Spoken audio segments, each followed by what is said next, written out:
გაჩვენე და?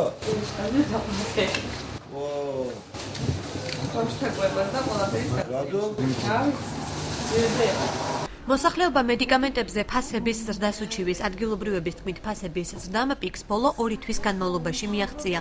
გაძვირება თითქმის ყველა სახის მედიკამენტსა და ბავშვთა კვების პროდუქტ შეეხო. ადრე ვყიდულობდი წნევის წამალს, ნაღლის ბუშტის წამალს, კიბილგამაყუჩებელს, გულის წამალს დაბალ ფასებში. ეხლა გასამაგებულია ეს ფასები და ვეღარ წვდები ჩემი მომატებული პენსიით. მედიკამენტებზე 5-დან 25%-მდე ფასების გაზრდას ადასტურებენ ფარმაცევტული სფეროს წარმომადგენლებიც. სააფთიაქო ქსელ მეგაფარმას დირექტორი ფასების ზრდას კარტერული გარიგებითა და ბაზრის მონოპოლიზებით ხსნის. მისი თქმით, მცირე კომპანიებს წამლის შემოტანის საშუალებას არ აძლევენ.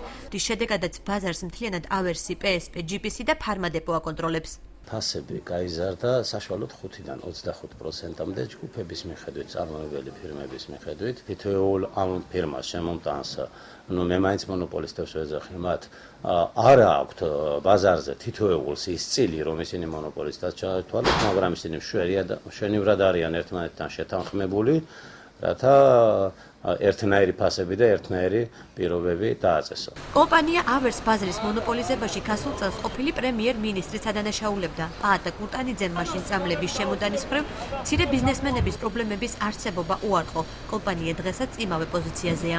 ფარმაცევტულ სფეროში არც ერთ კომპანიას, არც ერთ პიროვნებას არ ქონია არასდროს და არ აქვს შეზღუდვა ამ მედიკამენტების იმპორტში, ან აპტეკის გახსნაში. დღეს საქართველოში ძალიან გთხოვთ, მე ახლა შეგეჭიდებით.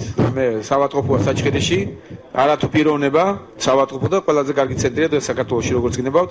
ვერაფერთ ვერ მოახერხეთ წამლის შემოტანა. რას მელაპარაკებით ახლა თქვენ გინდათ რომ ზღაპარია ესა. ავერსის აფთიაქებში მედიკამენტები არ გაზრდილა. პირიქით არის დღეები, ორშაბათი და ოთხშაბათი, როდესაც საკმაოდ სერიოზული ფასდაკლებით იყიდება მედიკამენტები. მოსახლეობას არ იქავს, რომ ვინაიდან აქვს ბევრი აფთიაქოფცელი, აი მონოპოლისტი.